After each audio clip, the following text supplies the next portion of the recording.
Assalamualaikum warahmatullahi wabarakatuh. Waalaikumsalam Baik,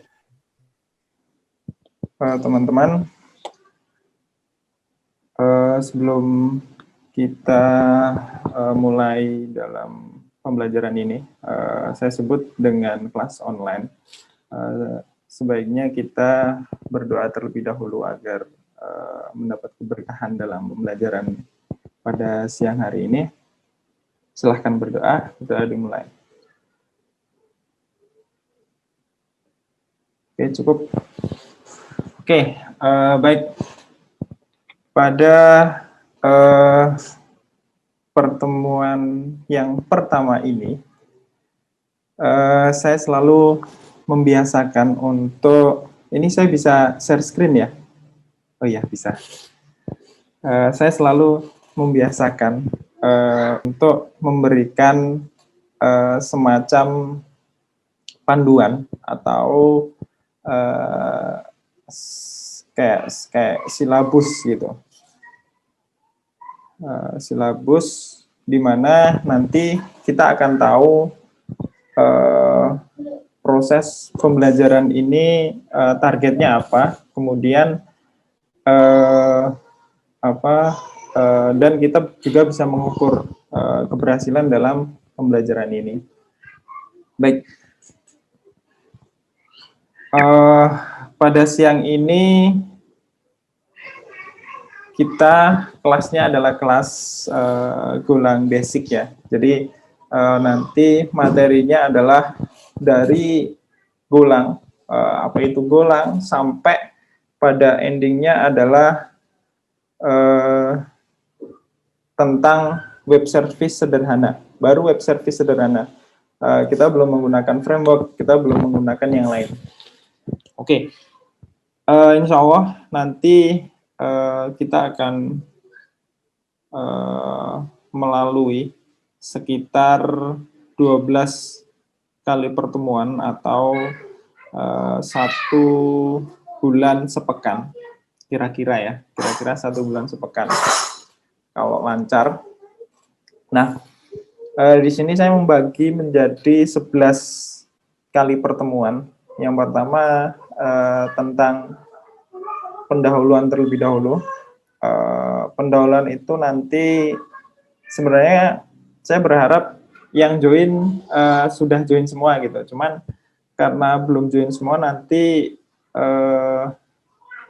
kalau sudah banyak yang join atau gimana nanti kita bicarakan tentang komitmen.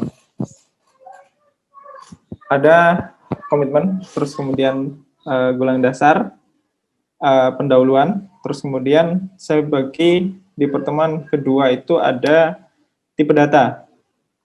Ada tipe data yang bisa dipelajari, kemudian ada seleksi atau perulangan, kemudian ada array dan slice, ada function, kemudian ada struct dan method, kemudian selanjutnya ada interface. Terus pada pertemuan ke-8 nanti kita akan bicara tentang apa ya, saya susah membahasakannya. Cuman saya taunya dulu di Java itu treat. Cuman kalau di Golang itu bukan treat. Ya nanti kita akan bicara tentang itu lebih detailnya. Kemudian kita akan bicara tentang error handling. Terus selanjutnya di pertemuan yang ke-10 kita akan belajar tentang casting. Dan di 2 pertemuan terakhir insya Allah kita akan bahas tentang web service sederhana. Nah, dari rencana ini biasanya itu kadang bisa tercapai dengan cepat. Misal saya biasanya kasih waktu tiap kali pertemuan itu 1 sampai 1 jam 30 menit atau sekitar 1,5 jam. Itu ada yang semua di sini sudah tercapai gitu.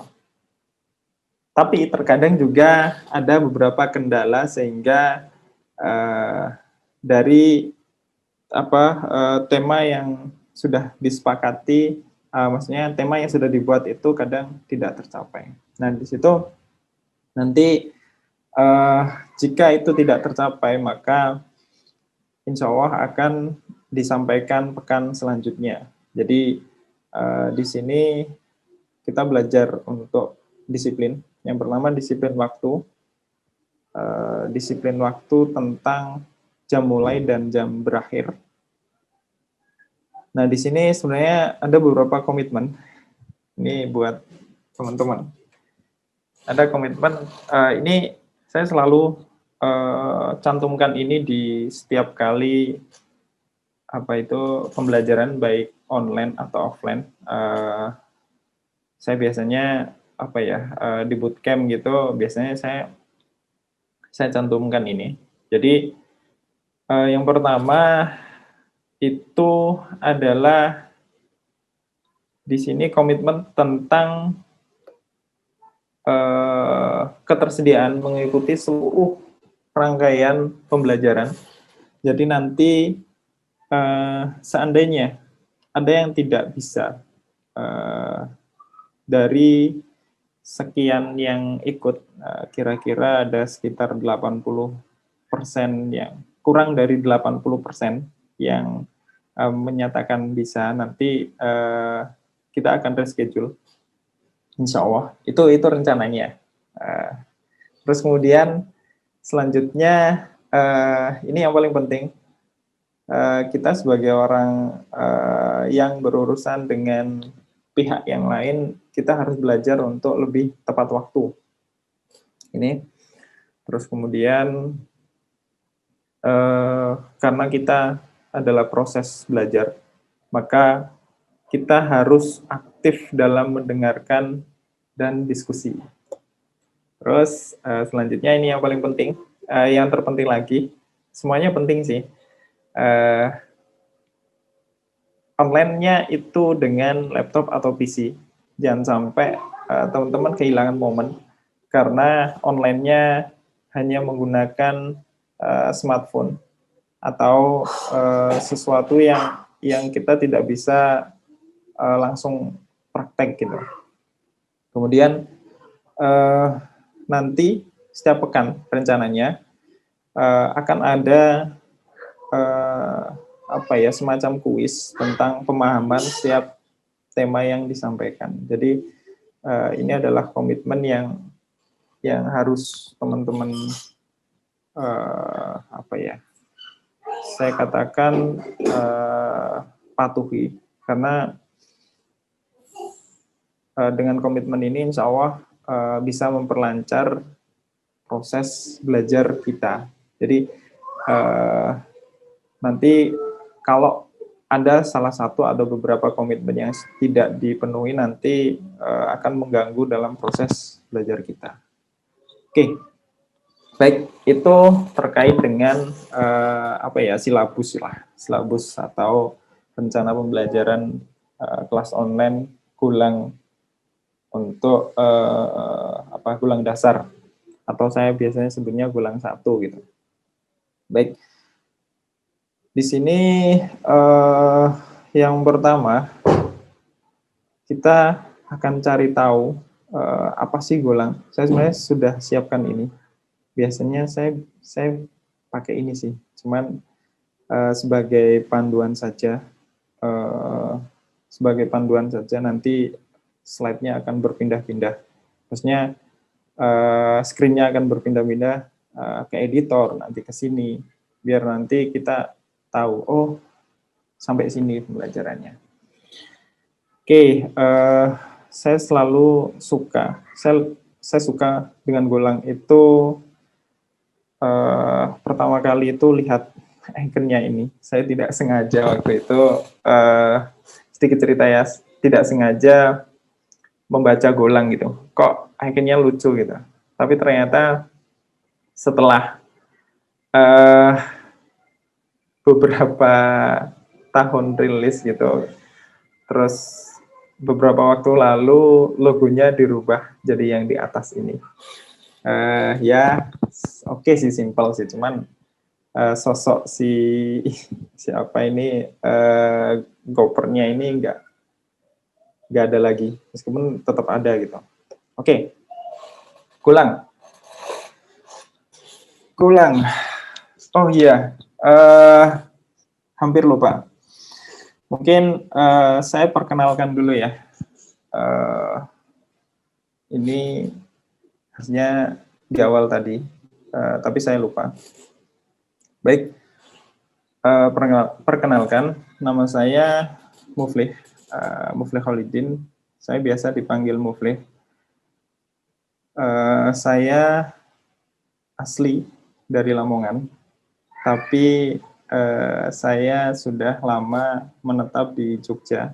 Tapi saya masih cuman berdomisili aja di Jogja. Terus saya sehariannya adalah biasa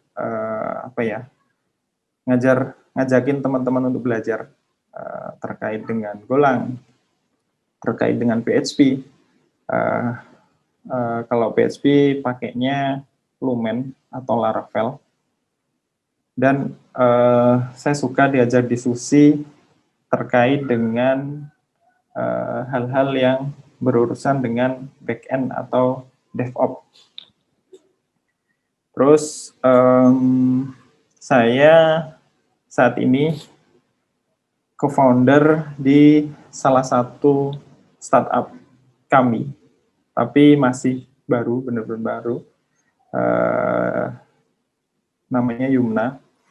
Itu di bidang sistem informasi rumah sakit atau klinik.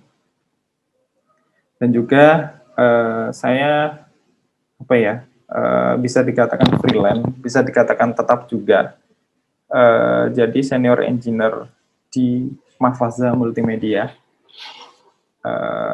Di situ biasanya saya ngadain sharing session, terus bikin arsitektur terkait dengan project, merencanakan projectnya dan lain-lain. Terus selebihnya projectan bareng sama teman. Cuman saya lebih fokus ke back end dan server. Oke, itu mungkin singkat perkenalan saya. Untuk bahasa pemrograman saat ini yang paling disukai itu adalah Golang, dan yang kedua adalah PHP. Oke, kita kembali ke materi. Oke, Golang. Golang itu di sini pertama kali itu dikembangkan sama seseorang, sama tim atau beberapa orang, yaitu diantaranya adalah Robert Greensward, terus kemudian Rob Peck dan Ken Thompson. Nah, di sini Golang itu dikembangkan pertama kali itu dari tahun 2007. Nah, ini sejarah dikit ya. Saya selalu mengawalinya dengan sejarah, karena nanti hubungannya dengan selanjutnya akan seperti apa. Saya dulu belajar Java itu karena saya lihat sejarahnya, Java itu dimulai tahun 90-an. Oh, berarti nanti sampai sekitar tahun 2000 sekian Java itu akan tetap dipakai. Sama seperti Golang dan lain-lain. Itu saya pasti cari tahu dulu. Kemudian di situ Golang itu pertama kali dirilis itu tahun 2009. Itu saya masih kuliah ya. Kuliah awal itu. Tahun 2009 itu pertama kali dirilis dengan versi 1 titik berapa gitu, saya lupa. Terus tapi saya tahu Golang itu semenjak tahun 2014. Itu pertama kalinya pakai Golang. Tapi hanya sekedar pakai, kemudian setelah itu sudah hilang begitu saja sampai pada tahun 2017 itu saya coba di satu tempat kerja itu melakukan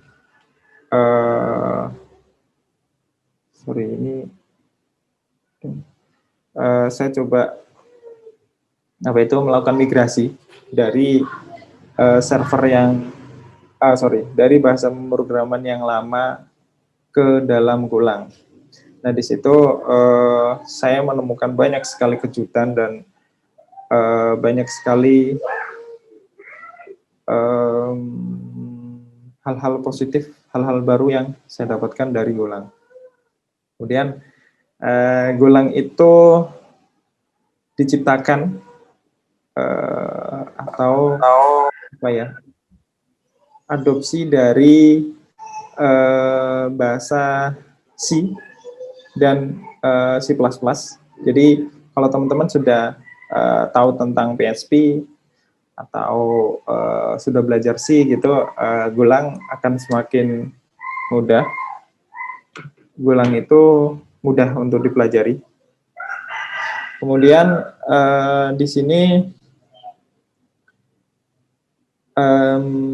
kalau bagi teman-teman yang pertama kali kenal Golang, melihat Golang itu kok aneh sintaknya, ya itulah aneh tapi mudah untuk dipelajari. Terus Golang itu bisa dikompil multiplatform, jadi sekali coding bisa dikompil di server Linux, kemudian dikompil di Unix system atau di Windows, terserah. Terus cukup kencang Golang itu dari komparasi beberapa bahasa pemrograman. Oh iya, saya nggak ada benchmarkingnya ya. Terus hal lain yang saya sukai dari Golang itu dia support paralel atau proses paralel. Jadi sesuatu bisa dikerjakan dengan sekaligus. Beberapa task dilakukan dengan sekaligus. Terus kompilasinya cukup cepat dan dibandingkan dengan Java atau Scala atau yang lain, yang base JVM itu kompilasinya ya membutuhkan spek komputer yang cukup tinggi. Terus selanjutnya kita akan mengenal tentang instalasi instalasi Golang. Nah, Golang versi terakhir itu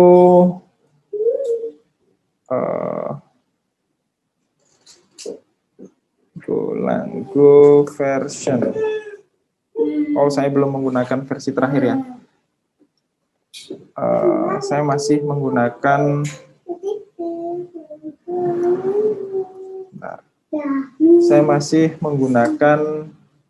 versi Go 1.15.4.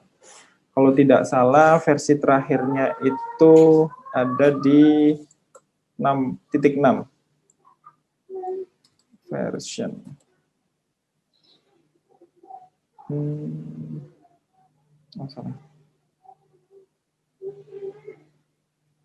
Go version ini di 1.6 itu versi terakhir. 1.15 kalau nggak salah sampai ini. Sampai ini yang latest versionnya itu yang 1.15.6.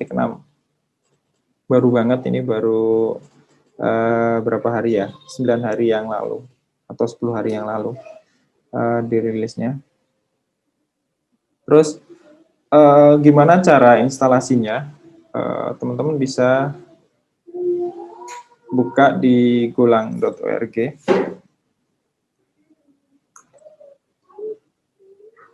Oke, di sini proses instalasinya cukup mudah. Sebentar. Nah ini teman-teman bisa download binary-nya. Ada Microsoft, terus Apple, macOS, kemudian Linux, atau teman-teman bisa nge-build sendiri dari source-nya. Kalau saya biasanya download, atau kalau enggak pakai brew untuk instalasinya. Oke, ini mungkin teman-teman bisa coba sendiri. Instalasinya ini ada instruksinya. Cukup mudah untuk proses instalasinya. Terus selanjutnya ini agak kebalik ya. Modul itu di paling terakhir harusnya. Setelah kita instalasi, golangnya berhasil. Indikator berhasilnya adalah kita bisa cek Go version. Kalau sudah muncul versinya atau muncul seperti ini atau Go gitu, sudah muncul berarti proses instalasinya sudah selesai.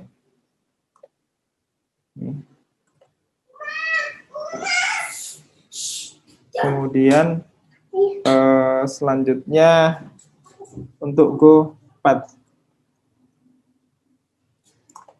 Nah, Go Path itu fungsinya adalah sebagai workspace, di mana nanti semua proyek kita akan diarahkan ke dalam path tersebut. Nah, di sini saya membuat path-nya itu di folder development. Di sini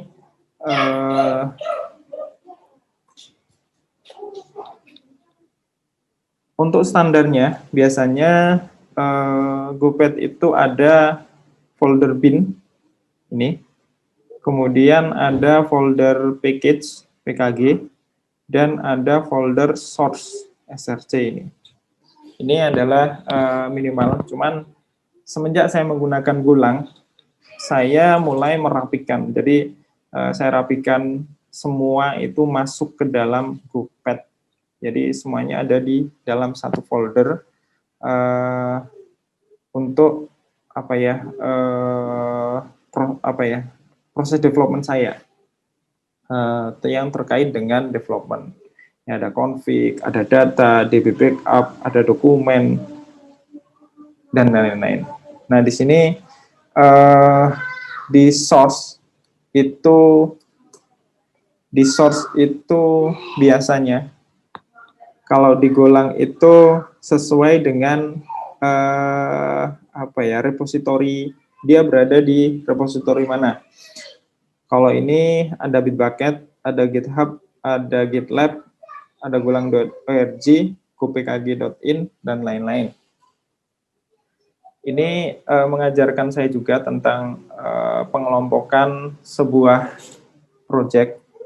Saya mengelompokkan ketika saya menggunakan repository manager GitHub, berarti semua project saya itu berada di folder GitHub. Kemudian di folder ini. Nah, ini adalah semua project saya itu ada di sini yang menggunakan repository manajernya GitHub atau repository vendor ya, itu GitHub. Nah, ini saya bikin ini semua yang saya kerjakan dengan GitHub ada di sini. Ini mengajarkan saya agar rapi dalam penyusunan foldernya. Nah, ini kayak ada di Bitbucket, saya mengerjakannya biasanya menggunakan GitLab, Bitbucket, sama GitHub. Ini di apa ya? Dibagi-bagi sesuai dengan kebutuhannya. Terus gimana sih caranya setup? Di sini saya akan mencontohkan di Unix system ya. Kebetulan saya menggunakan Unix system, tapi di dalam Windows pun sebenarnya cukup mudah. Hanya mengkopikan folder atau apa ya? Kita bikin satu environment variable gitu. Kalau di itu di Windows gitu. Nah, di sini saya menggunakan ZSH. Jadi kalau saya menggunakan ZSH berarti di sini ada apa itu profil saya. Profil dari environment saya itu berada di folder ZSH RC. Kalau teman-teman pakai bus, kayaknya bawaan itu biasanya di bus profile atau bus RC. Atau kalau teman-teman pakai fish, itu ada di config.fish kalau nggak salah di situ. Oke, di sini di apa itu ZSH itu kita bisa membuat sebuah apa ya ekspor. Kita bisa mengekspor ini GoPad. Nah ini kita membuat satu environment namanya GoPad. Kemudian di situ kita set GoPad-nya itu sesuai dengan folder atau directory yang kita tunjuk sebagai workspace-nya. Kalau di sini saya tunjuk development yang ada di apa itu home atau di user saya. Ini. Jadi GoPad /users/movely/development. Itu. Kemudian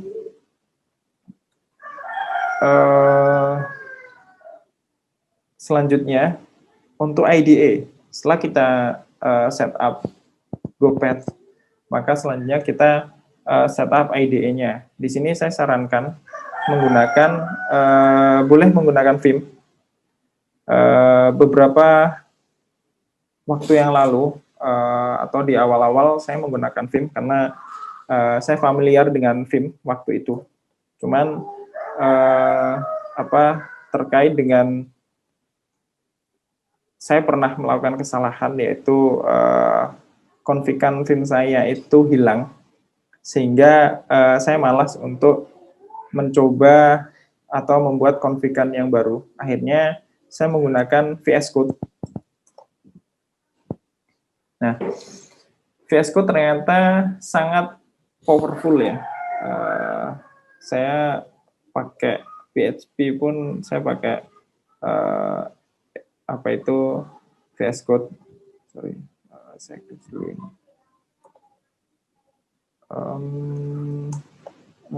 Di GitLab saja.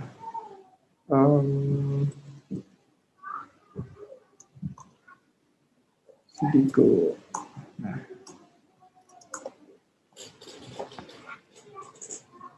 Nah, di sini ketika kita menggunakan VS Code dan kita membuka file Go, maka ada beberapa VS Code itu akan merekomendasikan kebutuhan config yang seharusnya kita lakukan. Jadi di sini saya coba membuat satu file main.go package main, kemudian function main.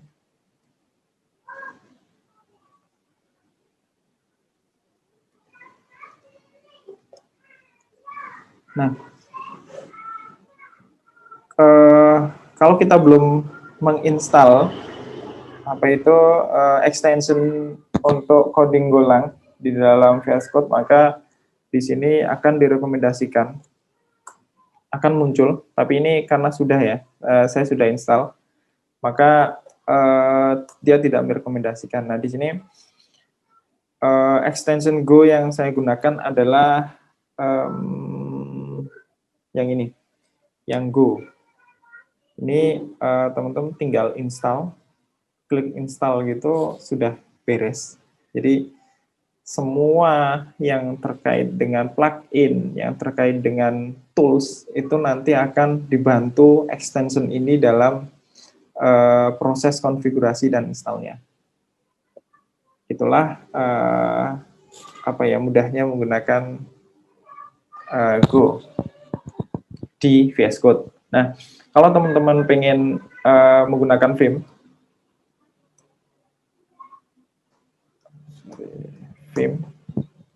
teman-teman pengen menggunakan Vim gitu, di sini ada config-kan.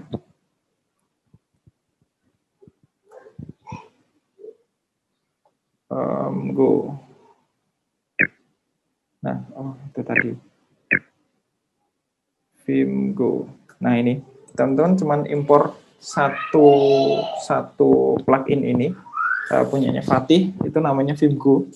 Nah, di sini teman-teman kalau sudah impor, kemudian di plug install gitu, semuanya akan terinstall, dan jangan khawatir, Vim pun nanti autocomplete-nya bekerja dengan baik. Ini bekerja dengan baik, sama seperti ketika kita menggunakan VS Code. Di sini Go.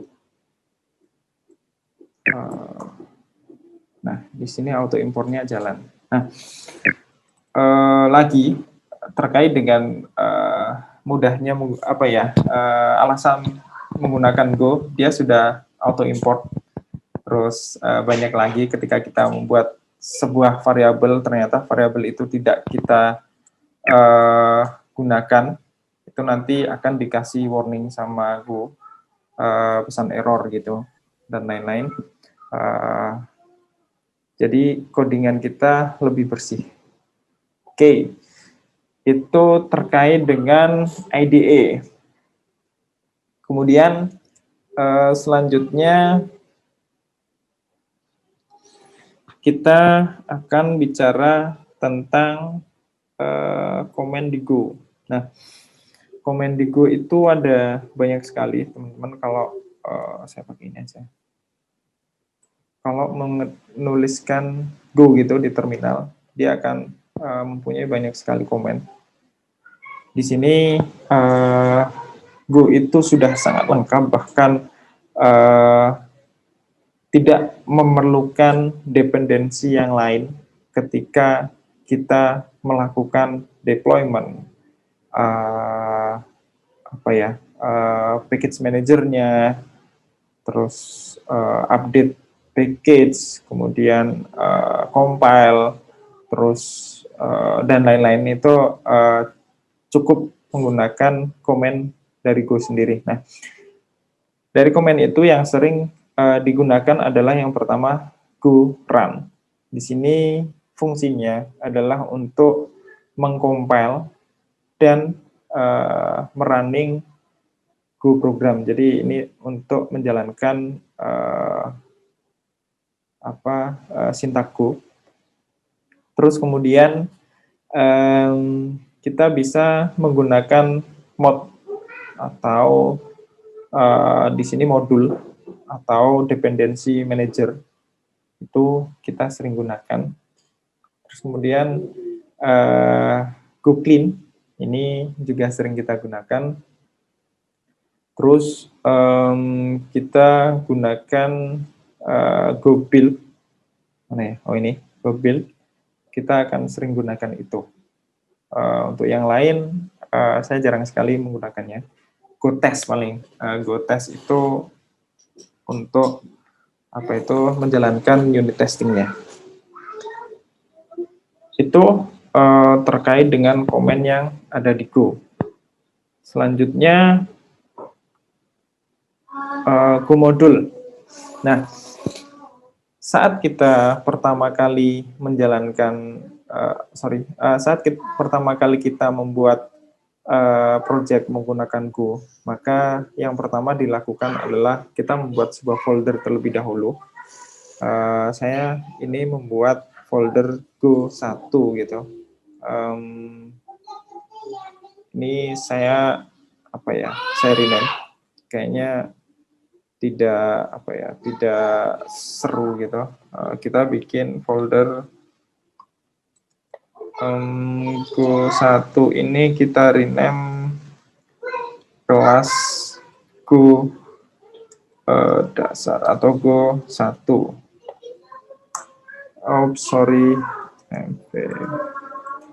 Kelas Go 1. Terus kita masuk ke folder kelas Go 1. Nah, di sini saya biasanya menuliskan folder-folder untuk untuk projectnya. Nah, ini kita bikin project pertama atau project 1. Kita masuk ke project 1. Nah, di sini untuk menginisiasi dari project kita, maka kita bisa menggunakan gomod init. Nah, gomod init ini sebenarnya kalau kita pengen menuliskan detail, maka di sini bisa kita tuliskan repository manajernya kita bisa config di sini. Tapi karena kita menggunakan yang standar saja, jadi kita cukup menggunakan gomod init kemudian enter. Nah, di sini sudah dibuatkan modulnya. Nah, modulnya itu adalah GitLab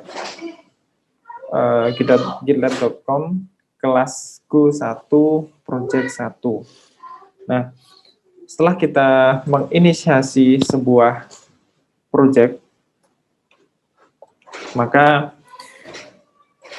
di sini akan di-generate-kan satu file itu go.mod.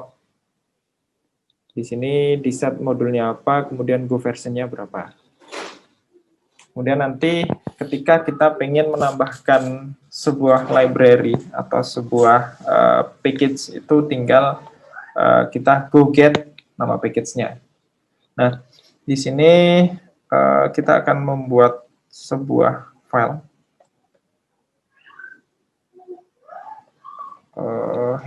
main. Nah, di Golang itu untuk main kelasnya, main filenya itu lebih baik menggunakan nama main.go. Kemudian dia berada di paling luar dari folder project atau di root project. Terus nama package-nya adalah main.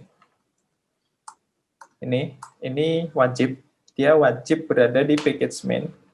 Kemudian di situ ada function namanya main. Ini adalah kelas main pada project 1 ini pada project 1. Nah, di sini untuk menampilkan